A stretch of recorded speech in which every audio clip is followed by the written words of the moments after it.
Welcome back to Movie Recaps. Today I will show you a comedy, fantasy, mystery film from 2009 titled Symbol. Spoilers ahead. Watch out and take care. A Japanese man wearing very colorful pajamas wakes up in a white, empty room with no doors or windows and no apparent ceiling. When he approaches one of the walls for a closer look, he finds something peculiar sticking out of it. A protuberance shaped like a male member. After poking it a couple of times, he presses the tip, which causes hundreds of giggling baby angels to come out of the floor and walls, staying there only for a couple of seconds before they go back the way they come.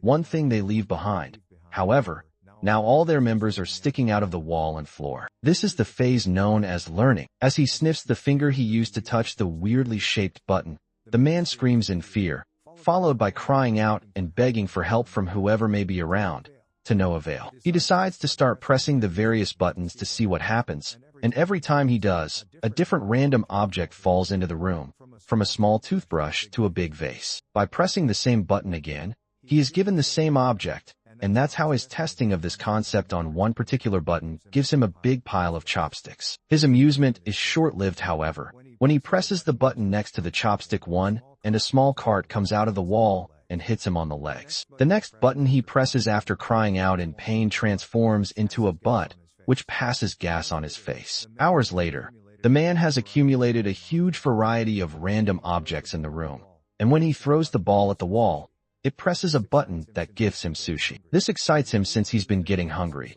but he realizes that he's missing soy sauce. He asks his captors for it, but as always, he gets no answer. So he repeatedly presses one of the buttons until he has a bunch of sushi in front of him, but still no sauce. Giving up, the man proceeds to eat the sushi, which he finds rather delicious. And once he's finished the last piece, he presses the button for more, getting furious when a bottle of soy sauce finally shows up. After angrily pushing the bottle out of the way, he presses a different button and gets a pair of old-school 3D glasses. When he puts them on, he manages to see a baby angel pointing at his member, and the man gets happy because he thinks he found the answer. However, after pressing that particular button, all he gets is a countdown and a giant butt appearing from above to pass gas on top of him. Some hours later, he's read 5 volumes of a manga that he finds very entertaining, but when he presses a button to get the 6th, he gets the 7th instead. Frustrated, he starts trying other buttons, which give him 8 and 9, but still no 6. The last button he tries, though, has an important surprise for him.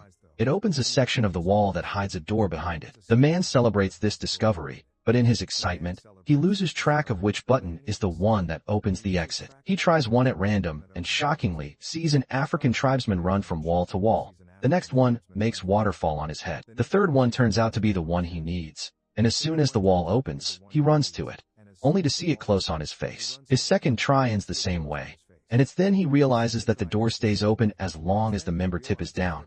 So he starts trying out different ways to achieve it. First, he goes for a runner position, pressing it with his foot. Next, he hits it with a fly swatter from as far as possible, hoping the distance will make a difference in his running time. None of these work, and neither do pulling it with a jumping rope or hitting it with the air sent by a fan. His following plan is to get on the cart and push it after pressing the button, but after a few tries, he comes to accept he simply can't control it. What he needs to do is find a way to keep the button tipped down. He puts the huge vase on top of it, but the button manages to stick back up again. So the man reaches the conclusion that he needs to fill the vase to make it heavier. First, he tries the water button, but it's pointless.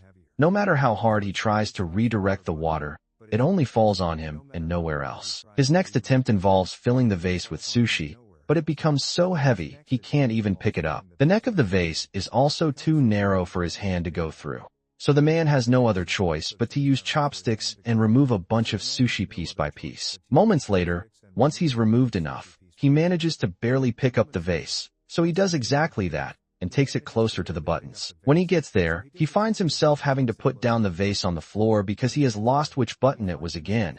And when he tries one, the African tribesman comes out and accidentally bumps into the base, causing it to crack and break in half. This sends the man over the edge, who, as he freaks out and yells nonstop, finds the right button and begins covering it with sushi. This, of course, doesn't work either, and the little member pops up among the rice. Then the man tries covering the button with tape, followed by tape plus a steel plate, but nothing works. After taking some painkillers to deal with the pain caused by the door every time it hits him on his back, and a nap as well, the man wants to wash his teeth, so he presses a button to get water. It was the wrong button though, and this one reveals a rope falling from the ceiling. This instantly improves his mood because it gives him an idea for a new plan.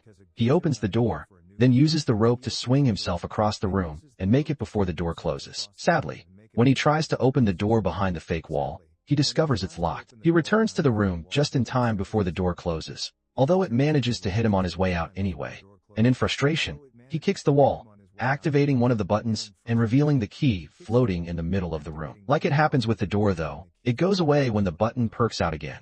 So the man must find a way to keep both the key in the room and the door open. First, however, he needs to find the button again, because he got distracted and lost it. By observing more or less where his foot would have landed when he kicked the wall, he chooses a button, only to get a dog coming out of the wall to bark at him. The same happens with the next button, but luckily, the third try is successful. While keeping his eyes and a pointing hand at the button, the man walks backward and grabs a piece of sushi fish that he takes back to the wall to mark the right button with. When he presses it, however, the dog comes out again. This time he finds the button faster and proceeds with his plan.